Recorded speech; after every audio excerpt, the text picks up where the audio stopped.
हमारा चैप्टर चल रहा था कोऑर्डिनेशन कंपाउंड। आज इसमें हम इंपॉर्टेंट टॉपिक पढ़ेंगे मेटल कार्बोनिल। टॉपिक का नाम है मेटल कार्बोनिल। देखें भाई, ये टॉपिक है metal carbonyl, chapter coordination compound. बेटा मेटल कार्बोनिल क्या होता है? मेटल कार्बोनिल ऐसे कंपाउंड होते हैं जिनमें जो मेटल होता है वो सीओ ग्रुप से जुड़ा हो। मेटल जो है वो किससे जुड़ा हो? सीओ से। सीओ को आप लोग कॉमन लैंग्वेज में क्या बोलते हैं? Answer carbon monoxide. Carbon monoxide को ही आईयूपीएसी में कार्बोनिल ग्रुप बोलते हैं।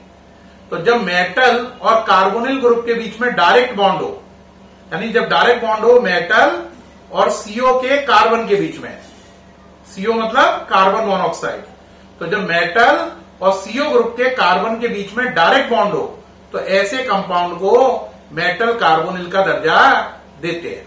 ठीक है, अब बात ध्यान देने वाली है, जो मेटल कार्बोनिल है उसमें कई एग्जाम्पल है आपके कोर्स में, जैसे है NiCO4, FeCO5, MoCO6, Mn3CO12 और भी बहुत सारे एग्जाम्पल हो सकते हैं। तो पहली बात है मेटल कार्बोनिल क्या है, दूसरी बात उसके एग्जाम्पल, तीसरी बात उन्हें बना के दिखाओ, है ना, और चौथी बात मेटल कार्बोनिल का स्ट्रक्चर डिस्कस करो। तो इसमें हमें 4 बातों के आंसर देने हैं। पहली बात मेटल कार्बोनिल क्या है, दूसरा उनके एग्जाम्पल्स क्या हैं, तीसरा उसमें से कुछ एग्जाम्पल 1-2 बना के दिखाइए, प्रिपरेशन दीजिए उनकी, चौथा उनका स्ट्रक्चर डिस्कस करिए। इन 4 बातों में से मैं 2 के आपको आंसर दे चुका। मेटल कार्बोनिल क्या है? Those compound in which direct bond between metal and carbonyl group, those compound which having direct bond between metal and carbon of carbonyl group are called metal carbonyl. Example क्या है? NiCO4, FeCO5, MoCO6, Mn3CO12, ये इसके famous example है। अब बात आई कुछ की preparation करके दिखा दो। तो देखो बेटा, इनकी प्रिपरेशन बेहद आसान है। आप कहोगे आसान? हाँ, बेहद आसान। देखो Ni+4CO, NiCO4। अब बताओ इसमें क्या कठिन लगा? कहोगे तो बिल्कुल लल्लू प्रिपरेशन है। हाँ, बिल्कुल ही आसान है। ऐसे ही देखो Fe+5CO, एरो पे लिखना है 200 डिग्री सेल्सियस। क्या लिखना है? 200 degree Celsius temperature, high pressure. तो बन गया FeCO5। ऐसे ही Mo+6CO, एरो पे टेम्परेचर सेम रहेगा 200 डिग्री सेल्सियस, प्रेशर की जगह हो जाएगा 250 atm, प्रोडक्ट बन जाएगा MoCO6। तो देखो ये प्रिपरेशन तो बिल्कुल कठिन है ही नहीं। Ni+4CO, NiCO4, Fe+5CO, temperature 200 degree Celsius, high pressure, FeCO5, Mo+6CO, temperature 200 degree Celsius, pressure 250 atm, MoCO6। इससे यार आसान क्या हो सकता है? अब बात आती है बॉन्डिंग, लास्ट बात, बॉन्डिंग इन मेटल कार्बोनिल। बेटा जो बॉन्डिंग इन मेटल कार्बोनिल है वो वेरी इंपॉर्टेंट टॉपिक है, बहुत समझने वाला है, बोर्ड एग्जाम में 3 बार पूछा गया है, इसलिए बहुत ध्यान से समझें। ठीक, शुरू कर रहे हैं। बॉन्डिंग इन मेटल कार्बोनिल, ये हटा दूं, नोट कर लिया है, ये प्रिपरेशन थी, नोट कर ली होंगी उम्मीद है। अब देखो अपने पे टॉपिक है बॉन्डिंग इन मेटल कार्बोनिल। तो जो बॉन्डिंग इन मेटल कार्बोनिल है उसको समझाने के लिए मैंने पहले ही डायग्राम बना रखा है। अब इस डायग्राम को ध्यान से समझ लेना तो आपको पूरी बात समझ में आ जाएगी। देखो बेटा, पहले मेटल जो है उसके पास वैकेंट ऑर्बिटल है, वैकेंट ऑर्बिटल ऑफ मेटल, और सीओ के पास लोन पेयर है, यानी कि मेटल जो है उसके पास है खाली ऑर्बिटल, है ना। खाली ऑर्बिटल का मतलब समझ लो खाली कटोरा, और सीओ के पास है लोन पेयर, यानी कि पैसे देने के लिए। तो मेटल भिखारी है और सीओ अन्नदाता है। तो सीओ लोन पेयर दे रहा है और मेटल अपनी वैकेंट ऑर्बिटल में उस लोन पेयर को ले रहा है। आप साफ देख रहे हैं, ये मेटल की वैकेंट ऑर्बिटल है, ये सीओ के पास लोन पेयर है। देखो ये प्लस से प्लस कनेक्ट हो गया, ये प्लस आप देख रहे हैं बड़ा हो गया होगा। देखो ये माइनस रहा, ये दोनों प्लस ऐड होके बड़े हो गए और ये पोर्शन ये सेम रहा। ऐसा होने से मेटल और कार्बन के बीच में कोऑर्डिनेट बॉन्ड बना और इससे सिग्मा बॉन्ड स्टैब्लिश हुआ। कौन सा बॉन्ड स्टैब्लिश हुआ? सिग्मा बॉन्ड बना। इसे बोलेंगे C2 कोऑर्डिनेट बॉन्ड M को, यानी कि C और M के बीच में कोऑर्डिनेट बॉन्ड बना और उससे सिग्मा बॉन्ड बना वाया सिग्मा ओवल है। तो हमने देखा पहले जो मेटल था उसने लोन पेयर लिया CO से अपनी वैकेंट ऑर्बिटल में, ठीक, पहले ये हुआ। अब आपने इसके बाद देखो, इसके बाद क्या हुआ? अब उल्टा काम हुआ। देखो ये मेटल की फील्ड ऑर्बिटल है, मेटल फील्ड ऑर्बिटल, और ये CO की क्या है? Vacant orbital. क्या है? Vacant orbital.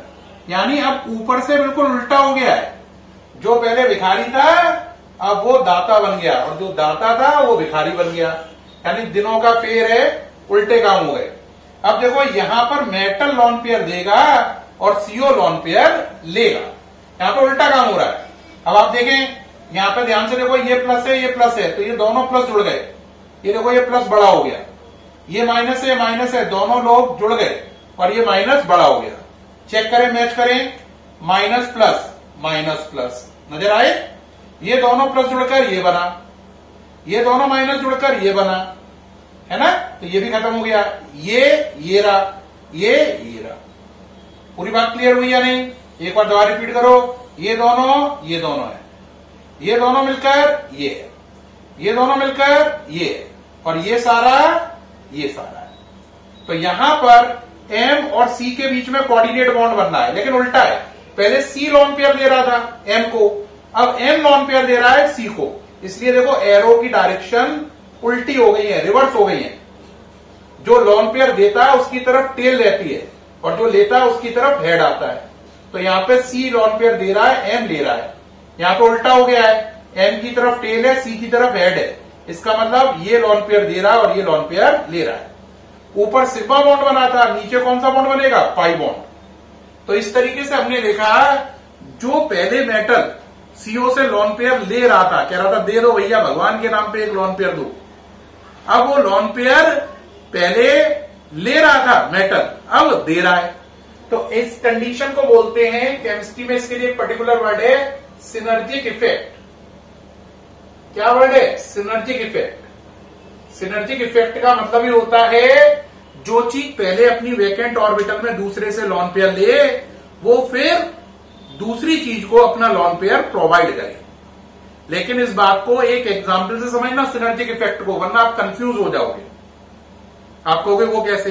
एक सिंपल एग्जाम्पल दे रहा हूं, थोड़ा सा बात समझना, ठीक है? मान लीजिए कोई बच्चा मुझसे पढ़ता है ना?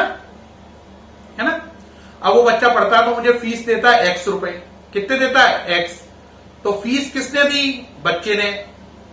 किसे दी? मुझे। तो मुझे फायदा हुआ, आपने फीस दी। तो आपके और मेरे बीच में जो बॉन्ड बना वो सिग्मा बॉन्ड बना, ठीक? ओके रहा? अब जरा दूसरा सोचो। अब जो स्टूडेंट है उसकी कोई दुकान है, मान लीजिए कपड़ों की दुकान है। मुझे कपड़ों की जरूरत पड़ी, मैंने कहा यार इसकी तो कपड़ों की बढ़िया दुकान है। मैं बच्चे पे गया, मैंने उससे कहा भाई बढ़िया से भाई कपड़े निकाल दो। उन्होंने वो कपड़े निकाले, मैंने उससे खरीद लिए, और मुझे जब कपड़े खरीदे तो बदले में उसे वाई पेमेंट देना पड़ा। तो यहां पर आप देखो, पहले बच्चे से मैं पैसे ले रहा था पढ़ाने के बदले में, अब बच्चे को कपड़े जब मैंने खरीदे तो बदले में पेमेंट दिया। तो जब मैंने पेमेंट दिया तो सिग्मा बॉन्ड बना, और जब बच्चे को पेमेंट मिला मुझसे कपड़े के बदले में तो पाई बॉन्ड बना। इस तरीके से सिग्मा बॉन्ड भी बना, पाई बॉन्ड भी बना। और मेरे और बच्चे के बीच में जो ये बॉन्डिंग है, ये सिनर्जिक इफेक्ट है, जिसमें लेन देन दोनों हुआ। पहले फीस के रूप में मुझे मिले, फिर कपड़े के रूप में मुझे देने पड़े। ये सिनर्जिक इफेक्ट है। क्या बात समझ पाए? सिनर्जिक इफेक्ट का मतलब है पहले मेटल और CO के बीच में CO लोन पेयर प्रोवाइडर है, फिर दूसरी बार में मेटल लोन पेयर प्रोवाइडर है। तो दो डायग्राम दिखाए, एक में आप समझो ये टीचर ये स्टूडेंट फीस मिल रही है। दूसरा ये समझो, ये टीचर, ये स्टूडेंट कपड़े खरीद रहा है और फीस देनी पड़ रही है। जब मिलेगी तो सिग्मा बॉन्ड, जब देनी पड़ेगी तो पाई बॉन्ड, मिला के कहलाएगा सिनर्जिक इफेक्ट। ठीक। अब प्यारे बच्चों, इसमें एक बात ध्यान देना है, ये डायग्राम वेरी इंपॉर्टेंट है बनाने को। अब डायग्राम के दो पार्ट है, लेकिन जो अगर आप एनसीईआरटी की बुक देखो तो उनने दोनों डायग्राम को मिलाकर एक ही जगह इकट्ठा कर दिया है। तो या तो आप बोर्ड एग्जाम में ये दो डायग्राम बनाओ, 3 नंबर में आएगा, तो या तो ये दो डायग्राम बनाओ, एक सिग्मा वाला और एक पाई वाला, या क्या करो एनसीईआरटी का एक डायग्राम में आपको बना रहा हूं, उसे बना लो। उसे बना लोगे तो इन दोनों को बनाने की जरूरत नहीं पड़ेगी। यानी या तो ये दो बनाने हैं या एनसीईआरटी का केवल एक डायग्राम बनाना है। ये आपकी चॉइस है, आप क्या सेलेक्ट करते हो। तो अब एनसीईआरटी का डायग्राम बना रहा हूं, सिंगल डायग्राम, जो इन दोनों डायग्राम को रिप्लेस कर सकता है। ठीक है, तो ये आपने नोट कर लिया है। अब उसे बना रहा हूं, हटा रहा हूं इसे। ठीक है, अब वो सिंगल डायग्राम देखो भाई।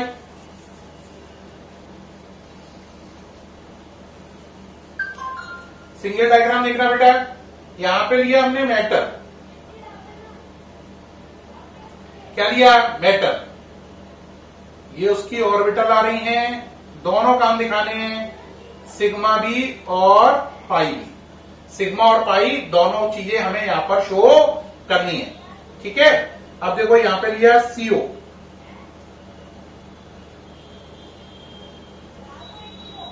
क्या लिया? सीओ। ठीक, क्या लिया? सीओ। देखो यहां पर मैंने दिखा रहा हूं सीओ का लॉन पेयर। किसका लॉन पेयर? सीओ का लॉन पेयर। ये रहा, ये नजर आ रहा है सीओ का लॉन पेयर। ये मेटल की खाली ऑर्बिटल को शिफ्ट हुआ, यानी लॉन पेयर कौन दे रहा है? सीओ। और किसको मिल रहा है? मेटल को। कौन सा बॉन्ड बना? सिग्मा। तो इसमें मैंने सिग्मा ओवरलैपिंग दिखा दी। सीओ अपना लॉन पेयर मेटल की खाली ऑर्बिटल को दे रहा है।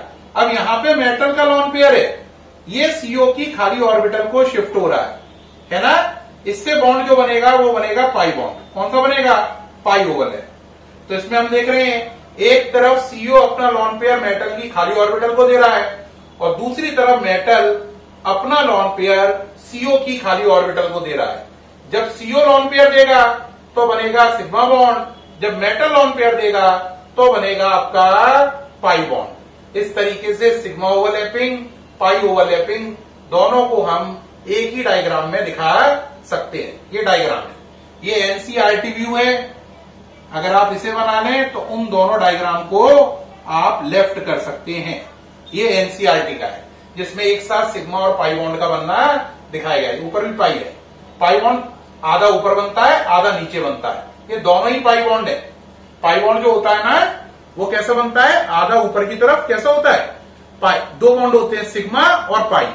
सिग्मा बॉन्ड बनता है एंड वाइज ओवरलैपिंग से, पाई बॉन्ड बनता है साइड वाइज से। साइड वाइज ओवरलैपिंग ऐसे होती है। तो देखो आधा कनेक्शन तो ऊपर होगा, ये देखो, और आधा कनेक्शन नीचे होगा। दो कनेक्शन स्टेब्लिश होते हैं एक पाई बॉन्ड में, इसीलिए यहां पर भी दिखाया है और यहां पर दिखाया है, डबल कनेक्शन दिखाया है। ये साइड वाइज ओवरलैपिंग है, ये एंड वाइज ओवरलैपिंग है। ठीक है, तो उम्मीद है प्यारे बच्चों इस वीडियो से आपको क्या क्या इंफॉर्मेशन मिल गई। मेटल कार्बोनिल क्या है, उनके एग्जाम्पल क्या है, कुछ एग्जाम्पल को बना के दिखाओ, फिर उनके अंदर बॉन्डिंग दिखाओ। बॉन्डिंग के भी दो तरीके हो गए, एक तो दो डायग्राम वाला मेथड, एक सिंगल डायग्राम वाला मेथड एनसीईआरटी वाला। जो आपको अच्छा लगे आप उसे फॉलो कर सकते हैं।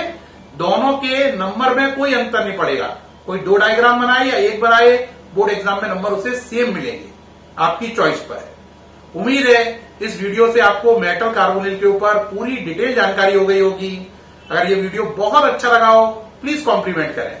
ठीक है, फिर मुलाकात होगी नई वीडियो के साथ। Thank you.